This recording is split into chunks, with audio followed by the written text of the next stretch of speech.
Thank you, Shale, and good evening, everyone. I am most honored to introduce Lynn tonight.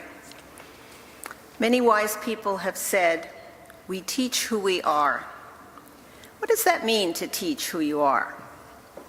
At Bank Street, we're lucky enough to know Lynn, so we can look to her to better understand this aphorism. First, Lynn is an astute observer. She studies the world around her and holds on to information until she begins to see a pattern, and then she keeps looking, much like Liz described her O&R class. Some of us just saw this last week when we visited First Steps in Brooklyn, and it was very difficult to get Lynn to leave the baby room, or any of the rooms for that matter. She just wanted to stay. Lynn personifies zest for living and lively intellectual curiosity, what Lucy Sprague Mitchell talked about, and we think maybe had Lynn in mind when she addressed these qualities in the Credo. When I mentioned to Lynn about a year ago that I was on my way to South Korea, she told me about her trip there and how in about a week she was able to decipher the written language, not the spoken language, but the written language. And that actually, it's really not as complicated as it seems. It certainly is not as complicated as Chinese. The characters are wider, the alphabet is pretty easy to understand, and that really I should try it. So I don't have to tell you that I did not catch on to Korean in a week. And did I mention that part about the Credo about courage? Did you all see the picture of Lynn with the giant cobra? It looks sort of like the boa constrictor from The Little Prince, but it's real. It's not a line drawing. And of course, Lynn looks rather unfazed, doesn't she? She's had a lot of courage, and she's worked with, as I counted, 6 presidents as long as she's been here.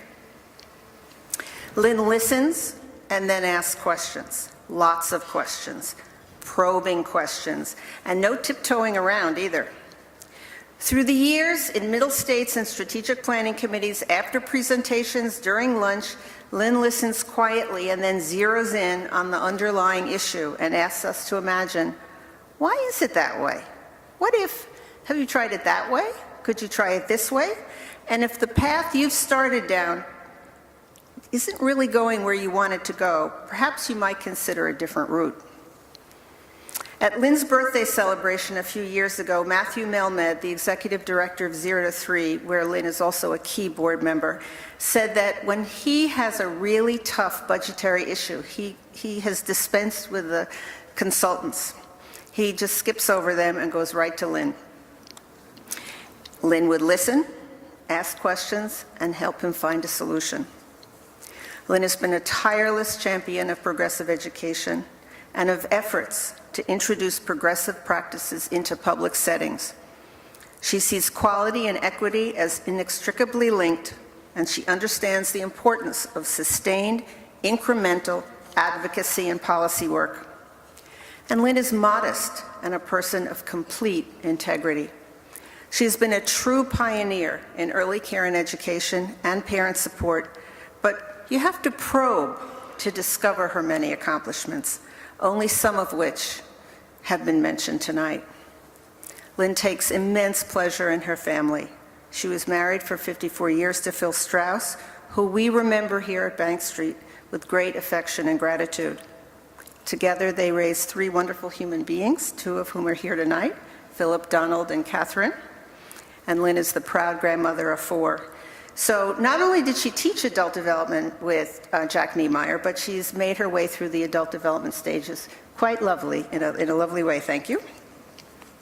But like all of our best teachers, Lynn has sustained over the decades the sense of wonder and possibility that she had as a child. At age 5, Lynn told her mother that she wanted 100 babies and 99 nursemaids.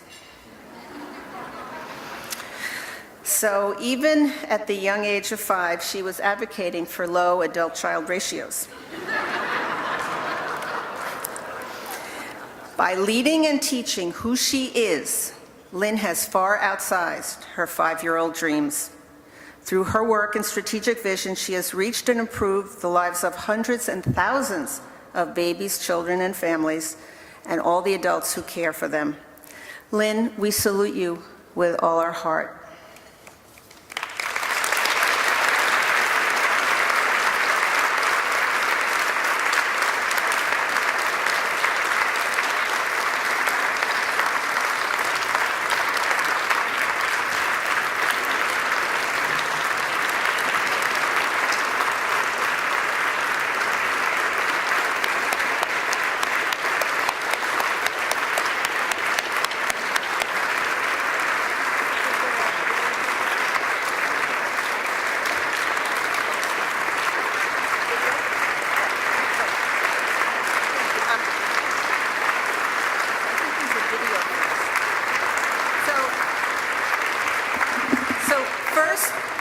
Before Lynn speaks, we're going to have another salute from some young members of the Bank Street community.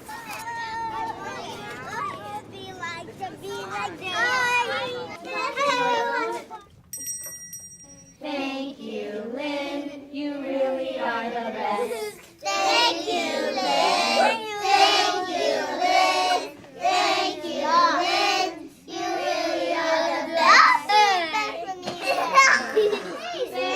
you, Lynn. Thank you, Lynn. Thank you, Lynn. You really are the best.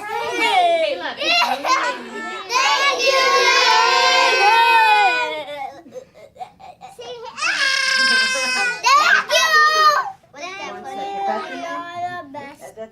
Thank you. Thank you, Lynn. Thank you, Lynn. Thank you, Lynn. Thank you, Lynn.